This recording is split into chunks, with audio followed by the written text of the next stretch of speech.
आप रिस्पेक्ट खोते हैं जिस दिन आप व्यभिचार करते हैं। सेकंड, आप वैल्यू खोते हैं जिस दिन आप व्यभिचार करते हैं। तीसरा, आप स्पीड खोते हैं जिस दिन आप व्यभिचार करते हैं। चौथा, आप डिवाइन हेल्प खोते हैं जिस दिन आप व्यभिचार करते हैं। वो व्यक्ति जो व्यभिचारी किसी भी हाई पोजीशन पे क्यों ना हो, उसको रिस्पेक्ट कभी नहीं मिल सकती, उसको वैल्यू कभी नहीं मिल सकती, उसकी लाइफ में स्पीड कभी नहीं आ सकती। जब सैमसंग दलीला के साथ सो रहा था तो दलीला ने कहा, ए मुझको बता ना तू कैसे पकड़ा जा सकता है, तेरी स्ट्रेंथ का राज क्या है। आप समझो दिमाग से, एक बंदा जिसको पता हो कि ये लेडी बार बार मुझे बांध के लोग बुला लेती है, और फिर भी उसने अपना राज उसे बताया। सोचो उसके दिमाग का हाल क्या हुआ होगा। क्योंकि जब आप एक औरत के साथ सोते हो जो आपकी वाइफ नहीं है, आप सिर्फ फिजिकल रिलेशनशिप में नहीं हो, दुष्ट आत्माएं भी ट्रांसफर होती हैं आपके शरीर में।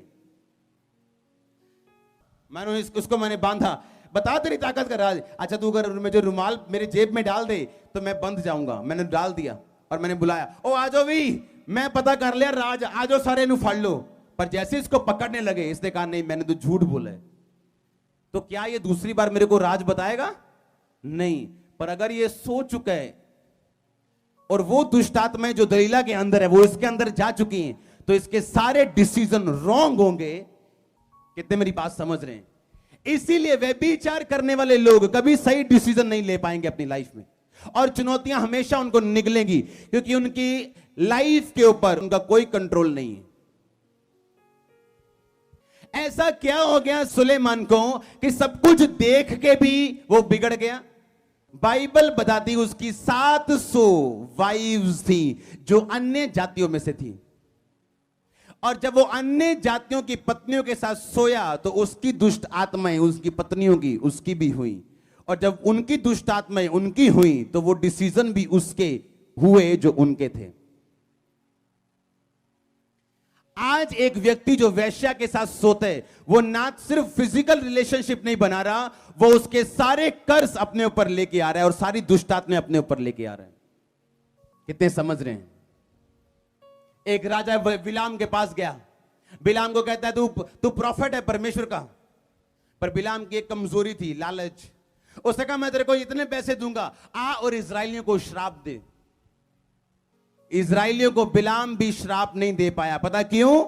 उस टाइम के इजराइली पाप से दूर थे।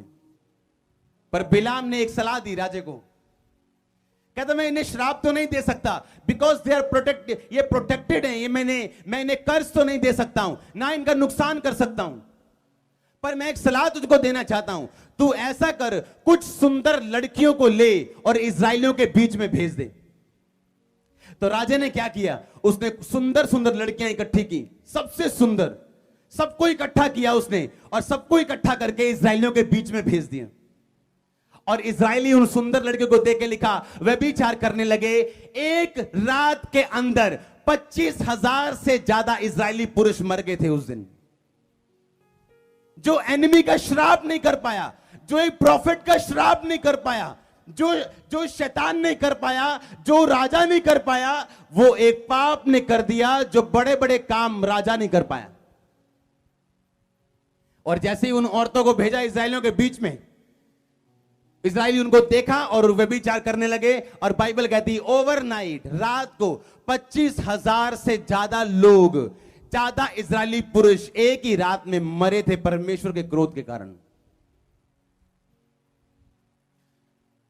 शैतान गर्जने वाला शेर है, कुछ नहीं कर सकता हम जानते हैं, पर आपका पाप वो कर सकता है जो शैतान भी नहीं कर सकता।